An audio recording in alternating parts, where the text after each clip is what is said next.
Today's math lesson will tell us how to match exponential functions and their graphs. As we begin this process, let's examine the different parts of the parent function for exponentials, being f of x equals a times b to the x power plus c. As we begin this process, we're going to look specifically at a and b. As our graph is pointing off to the right, we need to see, hey, what direction is it coming from and where it's going? And that is based in large part on whether or not a is positive or negative. So if a is a positive number, our curves could be traveling upwards to the right or bottoming out, just kind of flattening out as we travel to the right.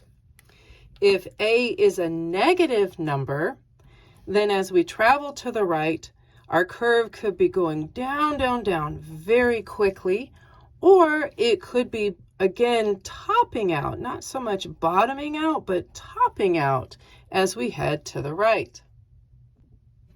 As we look at the b part of our equation for the parent function, we're going to be looking at the graph as it points to the right, and we're going to see how it travels based on the behavior of the number b.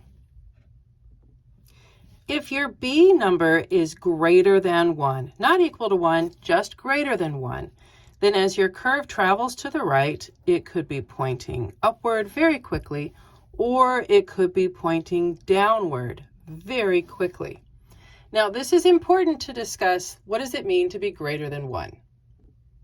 So when we say that b has to be greater than 1, we have a big set of variety of what that could be. Now, it might be a huge number, like, I don't know, 374. That's definitely greater than 1. Or it could just barely be greater than 1, like 11/10. That's 1.1. So it's only barely greater than 1, but it's still greater than 1. Our other option for b is to be any number between 0 and 1. So it's not going to be a negative number less than 0. It's just going to be something between 0 and 1. And these curves, as they travel to the right, are either going to bottom out, and they're going to just, as they move to the right, just bottom out, or they're going to top out, flatten out, as again they move to the right. So it's very important as we start at the beginning of exploring these functions, as we want to see what their graphs are going to look like, by analyzing what the a value is and the b value is. And you can quickly say, oh, it has to be one of these red two options or these two blue options. And then you could say, oh, it has to be one of these two green options or one of these two orange options. And then you say, okay, which one do they have in common? And that's how we're going to be processing through these problems as we discuss a and b. Now let's talk about c from our parent function. So c creates a vertical shift, and it is something very important with y equaling c, as this is the horizontal asymptote. So we have a new vocabulary word, asymptote. An asymptote is a boundary. It's like a fence, and it's the height at where this curve is going to flatten out. So our curve is never going to cross the asymptote. It's never going to touch the asymptote. It just kind of flattens out, tops out, bottoms out here at this invisible fence. Let's talk about a plus c. So as with almost every function that you come across, there is some y-intercept that will occur. And in our exponential functions, that will happen. Our y-intercept occurs at a plus c. Now you might say, hey, in my function, in my equation, I don't have a number in the a position. Okay, so if no a value is showing, then we know that a is equal to 1. And if no C is showing, then we know that C is equal to 0. So we can look very quickly on our parent function.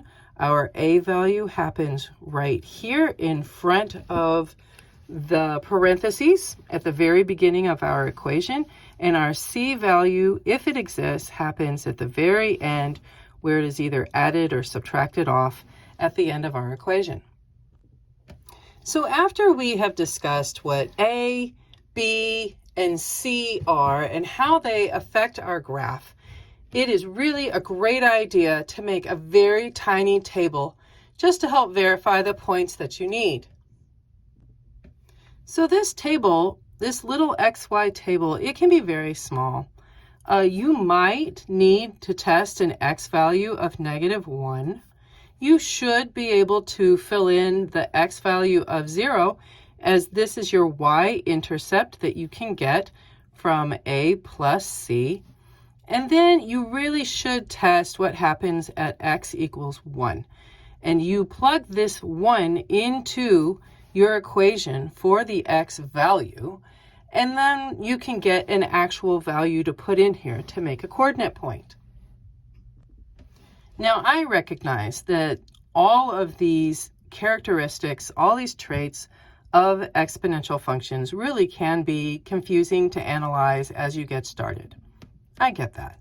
So if that is proving itself to be too much, although I think you're going to see the patterns of behavior start to happen really very nicely, very quickly, if this is all too much, too confusing, then graph. Graph the equations that they give you on Desmos and start comparing. After you graph it on Desmos, then you need to look at the table.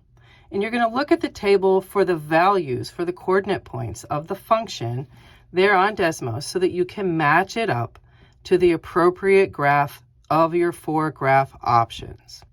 So I think you're going to find that the characteristics, the traits of the exponential functions works pretty nicely so that you won't need to go and graph in Desmos.